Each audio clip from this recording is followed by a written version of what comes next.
मेरे पास अभी एक चाइनीज़ मोबाइल की सेट है जो डेड है, जो ऑन नहीं हो रहा है। जैसे मैं आपको दिखा देता हूँ, यहाँ पे पावर बटन प्रेस करके इसको दबाने के बाद इसमें कोई ऑन का कोई सिग्नल नहीं आ रहा है, ये ऑन नहीं हो रहा है, बिल्कुल ही ऑन नहीं हो रहा है। तो इसको कैसे रिपेयर करते हैं इसके बारे में भी हम जानेंगे, लेकिन पहले मैं आपको इसकी अंदर की जितने भी पार्ट्स होती है वो सभी खोल के आपको दिखाता हूँ, और उसकी पार्ट्स को कैसे हम चेक करते हैं इसके बारे में भी कुछ इन्फॉर्मेशन लेंगे। तो चलिए शुरू करते हैं वीडियो।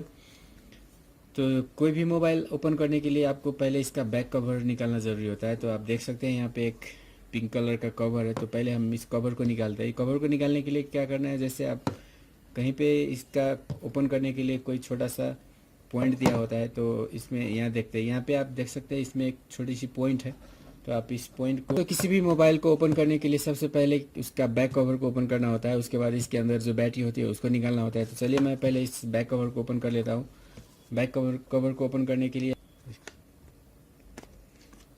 तो ये इसका बैक कवर हो गया जिसको मैंने निकाल लिया है अभी। और फिर आप देख सकते हैं यहाँ पे एक बैटरी लगी हुई है। तो किसी भी मोबाइल के अंदर एक बैटरी लगती है जो मोबाइल को ऑन करने के लिए या मोबाइल को चलाने के लिए बहुत ज़रूरी है। तो आप देख सकते हैं, पहले मैं इस बैटरी के कुछ डिटेल्स आपको दिखा देता हूँ। जैसे आप यहाँ पे देख सकते हैं बैटरी में कुछ रीडिंग यहाँ पे लिखी हुई है।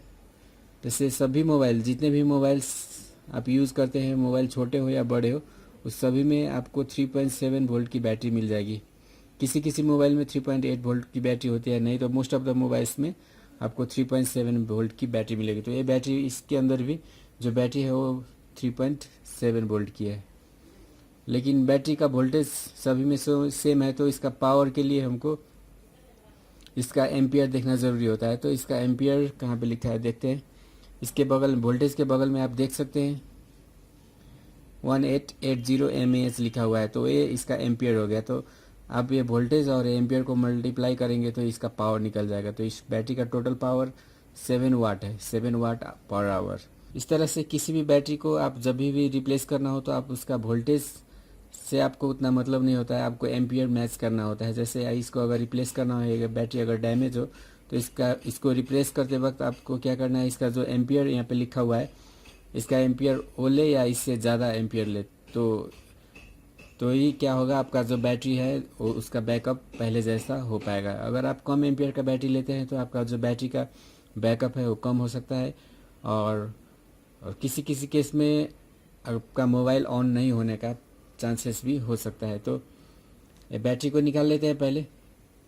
और दोस्तों ये बैटरी यहाँ पे आप देख सकते हैं, इसमें लिखा हुआ है LiION पॉलीमर बैटरी। तो ये लिथियम, ये चाइनीज़ है, ये लगता है मुझे डुप्लीकेट है, LiPo होना चाहिए। इसमें LiION पॉलीमर बैटरी लिखा है, लिथियम आयन पॉलीमर। तो ये चाइनीज़ मोबाइल में इस तरह का बैटरी नहीं होना चाहिए, क्योंकि उतना महंगा सेट भी नहीं है। लिथियम पॉलीमर बैटरी कुछ महंगे सेट्स में लगते हैं। तो पहले मैं इस बैटरी को निकाल लेता हूँ। बैटरी को देखते हैं। बैटरी देखने में ठीक है। किसी बैटरी को चेक करने के लिए आप इस तरह से घुमा सकते हैं। अगर कोई बैटरी को इस तरह से घुमाने पर घूम रही है, रोटेट हो रही है, ज़्यादा रोटेशन मार रही है, तो इसका मतलब बैटरी डैमेज है। दोनों तरफ से इसको, बोथ साइड से इस तरह से घुमा कर देखें, क्योंकि अगर ये बैटरी थोड़ी फूली हुई होगी, इसका अंदर का केमिकल अगर इसमें कोई फॉल्ट होगा, तो इस तरह से रोटेट करने पर ये बैटरी आपको रोटेट करेगी, ज़्यादा रोटेट करेगी। लेकिन अभी ये उतना रोटेट नहीं हो रहा है, थोड़ी सी डैमेज तो लग रही है, लेकिन ये उतना ज़्यादा डैमेज नहीं है, क्योंकि देखने पर भी ये मोटा, इस फूला हुआ सा नहीं लग रहा है उतना ज़्यादा। तो ये बैटरी ठीक है या ख़राब है, पहले इसको चेक कर लेते हैं। इसको चेक करने के लिए आप मल्टीमीटर का यूज़ करना पड़ेगा। तो दोस्तों इसको मैं बाद में चेक करूँगा, लेकिन चेक करके दिखा देता हूँ आपको। तो दोस्तों बैटरी चेक करने के लिए क्या करना है, जो मल्टीमीटर है उसको 20 वोल्ट DC रेंज में रख लेना है। 20 वोल्ट DC रेंज में रख के, और उसके बाद जो मल्टीमीटर का तार है उसको बैटरी की पॉइंट में टच करना है। जैसे इसको बैटरी में हम टच करना है, इसको बैटरी में टच करने से मल्टीमीटर का जो वोल्टेज है वो 3.7 के करीब आना चाहिए। तो इसका वोल्टेज बिल्कुल ज़ीरो है। तो इसका वोल्टेज आप देख सकते हैं, वोल्टेज, तो इसका वोल्टेज बिल्कुल ज़ीरो है, मतलब बैटरी बिल्कुल ख़राब है। मतलब ये इसका डेड होने का मेन कारण ये बैटरी भी हो सकता है। तो हम इस बैटरी को रिप्लेस करके देखेंगे, या एक्सटर्नल पावर सप्लाई देख के भी इसको हम चेक कर सकते हैं ये मोबाइल ऑन हो रहा है कि नहीं हो रहा है। लेकिन इससे पहले मैं आपको इस मोबाइल को खोल के इसके अंदर की जितने भी पार्ट्स है वो सभी मैं आपको दिखाऊंगा, उसके बाद मैं इस मोबाइल को रिपेयर करूंगा। तो इसका एक रीज़न ये बैटरी हो सकता है, क्योंकि बैटरी में बिल्कुल वोल्टेज नहीं है, तो इसके चलते भी मोबाइल ऑन नहीं हो सकता है। लेकिन कारण कोई भी हो, मैं आपको इसके अंदर की जितनी भी पार्ट्स होती है सब दिखाने वाला हूँ। तो चलिए, मैंने अभी क्या किया, ये कवर को आउट कर दिया, उसके बाद ये बैटरी को निकाल दिया है। तो इसके बाद अब क्या करना है, आप देख सकते हैं यहाँ पे बहुत सी यहाँ पे स्क्रूज आप यहाँ पे देख सकते हैं, कॉर्नर्स में, सेंटर में बहुत सारी स्क्रूज होती है। तो सबसे पहले क्या करना है, आपको सभी स्क्रू को खोल लेना है। तो खोलने के लिए आपको स्क्रू ड्राइवर जो है वो प्रॉपर यूज़ करना है, जो इससे मैच हो। आप गलत स्क्रू ड्राइवर का यूज़ करेंगे तो स्क्रू स्लिप होके बाद में आपको खोलने में दिक्कत हो सकती है। तो कभी भी जब भी आप काम करें तो आप प्रॉपर टूल का यूज़ करें। गलत टूल का यूज़ करने से आपको महंगा पड़ सकता है, काम करने में दिक्कत भी हो सकती है, और आपका काम प्रॉपरली नहीं होगा, और काम बिगड़ने का चांसेस भी बहुत ज़्यादा रहता है। तो पहले मैं सभी को खोल लेता हूँ, जितने भी स्क्रूज है सभी को ओपन कर लेना है पहले।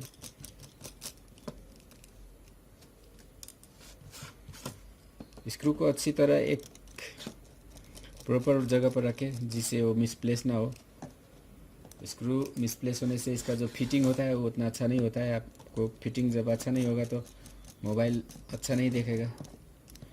आप जब भी काम करें आराम से करें और अच्छा बढ़िया काम करें, जल्दबाजी में काम ना करें। जल्दबाजी में मोबाइल रिपेयरिंग का काम करने से मोबाइल रिपेयरिंग सक्सेस नहीं होता है दोस्तों। तो जब भी आप काम करें आराम से करें, वक्त लेके करें और सोच समझ के करें।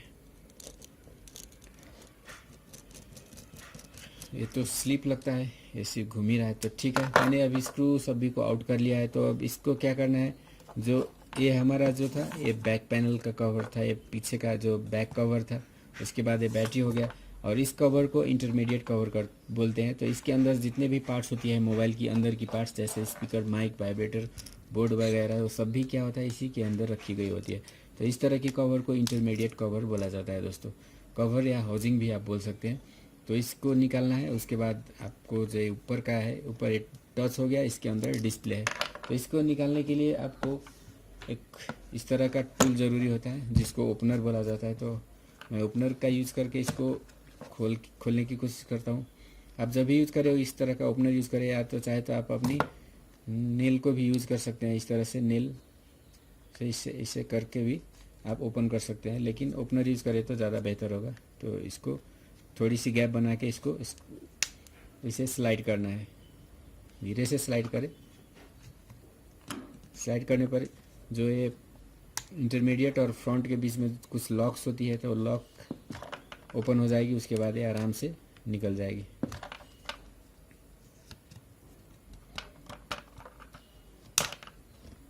कुछ लॉक होती है, इस तरह की आवाज़ें आपको सुनाई देगी लॉक खुलने पर।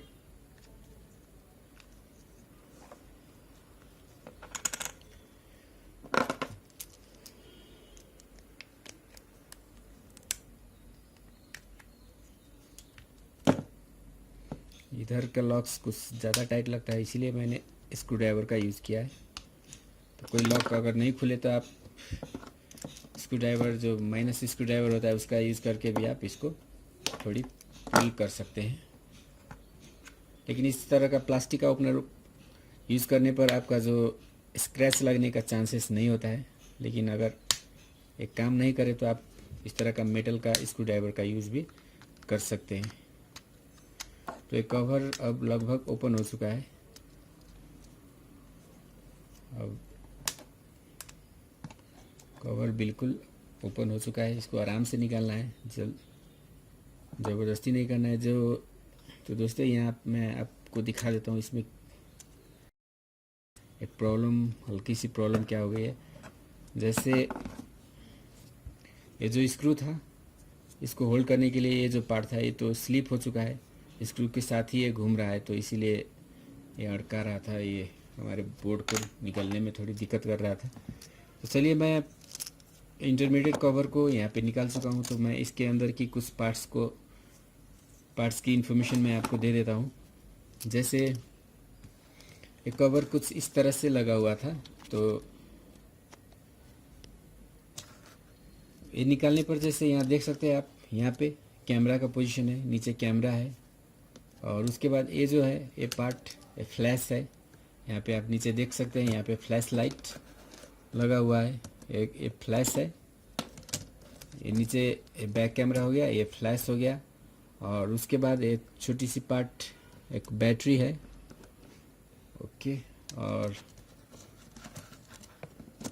चलिए मैं इसके अंदर के कुछ पार्ट्स को आपको दिखा देता हूँ। जैसे ये पार्ट आप देख सकते हैं, ये एक स्पीकर है जो पीछे की तरफ, जो आप यहाँ पे देख सकते हैं, कुछ यहाँ पे एक स्पीकर के लिए कुछ ओपन स्पेस रखा गया है, इसमें नीचे ऊपर से एक जाली कॉटन का जो टेप लगा हुआ है, जो जालीदार टेप लगाया हुआ है, जो साउंड को फिल्टर करके बाहर निकाल सके। तो इसके लिए यहाँ पे एक फिल्टर है, इस साउंड को निकलने के लिए ओपन स्पेस चाहिए, चाहे इस तरह का जाली वाला स्पेस चाहिए, ऐसे फुल्ली कवर होने से साउंड नहीं निकलेगा। इसीलिए जहाँ पे स्पीकर होता है वहाँ पे आपको इस तरह का होल और एक जाली वाले टेप लगा हुआ आप देख सकते हैं। तो इसके नीचे क्या है, ये यहाँ पीछे आप देख सकते हैं, यहाँ पे स्पीकर लगा हुआ है, और ये स्पीकर है पीछे वाला स्पीकर, इसको बैक स्पीकर या रिंगर या बजर भी बोला जाता है। तो इसका मेन काम जो होता है वो होता है, जब भी किसी का कॉल आती है आपका सेल फोन में, तो जो रिंगटोन बजती है वो यही रिंगटोन का जो साउंड आती है वो इसी स्पीकर से आउट होती है। और जब भी आप म्यूज़िक प्ले करते हैं तो भी जो साउंड प्रोड्यूस होती है तो वो भी यही स्पीकर प्रोड्यूस करती है। तो इस स्पीकर का मेन काम होता है साउंड को बाहर निकलना, और ये लाउड स्पीकर भी बोल सकते हैं, क्योंकि इसका साउंड जो होता है वो थोड़ा लाउड होता है, क्योंकि म्यूज़िक या रिंगटोन के लिए हमको लाउड साउंड चाहिए, तो इसको लाउड स्पीकर भी बोला जाता है। और जो आगे का स्पीकर होता है उसको ईयर स्पीकर बोला जाता है। तो ये स्पीकर हो गया जिसको हम बैक स्पीकर, बजर, रिंगर या लाउड स्पीकर बोल सकते हैं। तो ये क्या होता है, जैसे इसका कनेक्शन किस तरह से, आप कोई भी कनेक्शन मोबाइल की जितने भी पार्ट्स होती है दोस्तों, सभी का कनेक्शन मोबाइल की जो ये बोर्ड आप देख रहे हैं इसको पीसीबी बोला जाता है। तो पीसीबी से होना एकदम ज़रूरी है। जब तक ये पीसीबी से कोई भी पार्ट कनेक्ट नहीं होगा तब तक वो पार्ट फंक्शन नहीं करेगा, क्योंकि जितने भी सिग्नल आती है सभी पार्ट्स में, वो सभी कहाँ से आती है, मोबाइल की अंदर जो सीपीयू या और भी बहुत सारी आईसी लगी होती है वहाँ से आके पार्ट्स में आती है। तो पार्ट्स में जब वो सिग्नल आएगी तो बोर्ड के थ्रू आएगी, क्योंकि ये पार्ट्स डायरेक्ट हम किसी आईसी से कनेक्ट नहीं कर सकते। तो जो आईसी होता है वो बोर्ड में अटैच होता है, और वो जो सिग्नल पास करती है तो बोर्ड के अंदर लाइनें बनी होती है, उस लाइनें से क्या आती है, जहाँ पे स्पीकर का जो पॉइंट होगा, जहाँ पे स्पीकर जोड़ा जाएगा वहाँ तक वो सिग्नल आ जाती है। उसके बाद उस पॉइंट से वो सिग्नल इस स्पीकर के अंदर आती है। इसके जो ये लेग आप देख रहे हैं, वो ये लेग के थ्रू क्या होती है, वो सिग्नल स्पीकर के अंदर आ जाती है, और स्पीकर उस सिग्नल को साउंड में कन्वर्ट कर देता है। तो ये आपको पॉइंट जोड़ने के लिए बोर्ड में आप देख सकते हैं, बोर्ड में एक कहीं पे आपको कोई पॉइंट को कनेक्ट करने के लिए बोर्ड में एक जगह होना बहुत ज़रूरी है। जैसे इसको इस तरह से रखने पर इसका पोजीशन कहाँ पे होता है, जैसे यहाँ देख सकते हैं आप, नीचे यहाँ पे दो मेटल की पॉइंट बनी हुई है, जहाँ पे स्पीकर का जो एक पॉइंट, ये दो लेग्स है, वो लेग्स जाके इस दोनों टिप पे टच होता है, और तभी इस जो बोर्ड द्वारा सेंड की गई हुई सिग्नल होती है वो स्पीकर में आ पाती है। तो इसको जैसे हम यहाँ पे इसको जब भी यहाँ रखते हैं, आप देख सकते हैं,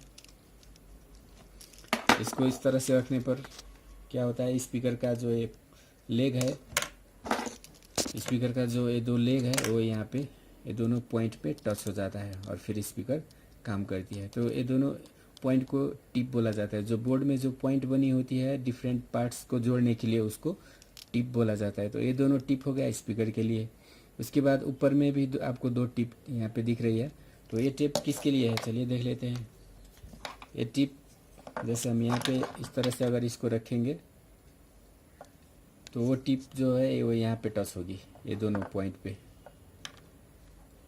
तो ये टिप किस चीज़ के लिए बनी हुई है, यहाँ पे तो कोई पार्ट दिख नहीं रहा है। तो ये टिप है एंटीना के लिए। जैसे मैं आपको पीछे दिखाता हूँ, ये सभी इसके अंदर ये जो टिप है वो एंटीना का है। इसके अंदर क्या होती है, मेटल का प्लेट होता है। और इंटरनली मेटल का एक प्लेट रखा गया होता है, जो प्लेट से दो पॉइंट निकाली गई है। और वो प्लेट क्या करती है, जब भी कोई सिग्नल आती है, जो कॉल आती है, तो उसको रिसीव करके ये एंटीना रिसीव करती है और इस दोनों टिप के ज़रिए बोर्ड के टिप में सेंड कर देती है, यहाँ पे सेंड कर देती है। और फिर वो सिग्नल क्या होता है, बोर्ड के थ्रू मोबाइल की जो सीपीयू होती है या जो नेटवर्क आईसी होती है वहाँ तक पहुँच जाती है। तो इस तरह से कोई भी सिग्नल डायरेक्टली बोर्ड में नहीं आता है। पहले क्या होता है, उस सिग्नल को रिसीव करने के लिए डिफरेंट पार्ट्स होती है। तो पहले पार्ट्स में आता है, उसके बाद वो पार्ट्स की जो लेग्स होती है वो बोर्ड की टिप में कनेक्ट होने के बाद बोर्ड में वो सिग्नल इन हो जाता है। तो ये दोनों जो टिप था वो एंटीना के लिए था, जो नेटवर्क का काम करती है। अगर इसमें कोई प्रॉब्लम आ जाए तो क्या होगा, आपका जो मोबाइल का जो नेटवर्क होता है, जैसे सिम, अगर सिम डालने पर आपका जो मोबाइल का नेटवर्क है वो दिखाना ज़रूरी होता है। तो जब भी आपका सिम डालने पर नेटवर्क नहीं आ रहा है तो आपका यहाँ इस एक पॉइंट में कोई प्रॉब्लम हो सकती है, या तो इस पॉइंट में इसका कनेक्शन अच्छा से नहीं हो सकता है। जैसे यहाँ पे देख सकते हैं आप, ये पॉइंट में अगर डस्टिंग या एक काली हो जाए, जैसे कार्बन इसमें जम जाए, तो भी जो सिग्नल है वो वीक हो जाएगा, कम सिग्नल दिखाएगा, टावर कम दिखाएगा, टावर का जो रेंज होता है वो लो हो जाएगा, या तो टावर कभी आना है कभी नहीं आना, इस तरह का प्रॉब्लम आ सकती है। तो जब भी आपका कोई नेटवर्क का प्रॉब्लम है तो आप क्या करें, एंटीना का जो टिप है, जो एंटीना का टिप है और बोर्ड में जो एंटीना जहाँ पे लगती है उस टिप को भी आप अच्छी तरह से क्लीन कर ले। और क्लीन करने के बाद भी अगर फंक्शन नहीं कर रही है तो बोर्ड में प्रॉब्लम होगी। तो बोर्ड की प्रॉब्लम के लिए आप क्या कर सकते हैं, ये जहाँ पे टिप है एंटीना का टिप लगने वाली जगह के आसपास कुछ कंपोनेंट्स लगी होती है। यहाँ पे आप देख सकते हैं छोटी छोटी कंपोनेंट्स यहाँ पे दिख रही है। तो वो कंपोनेंट्स को चेक करना पड़ता है। तो उस कंपोनेंट्स को चेक करने के लिए उस कंपोनेंट की स्टडी, उसकी पूरी जानकारी होना बहुत ज़रूरी है। तो उसके बारे में मैं फिर कभी वीडियो बनाऊंगा, तो आप इस चैनल को देख सकते हैं अच्छी तरह। इस चैनल में बहुत सारी वीडियो है जो आपको मोबाइल रिपेयर करने में बहुत सारी हेल्प कर सकती है। तो आप इस चैनल में जितने वीडियो है सभी को अच्छी तरह से देखें। कोई बातें समझ में नहीं आए तो कमेंट करके आप पूछ सकते हैं।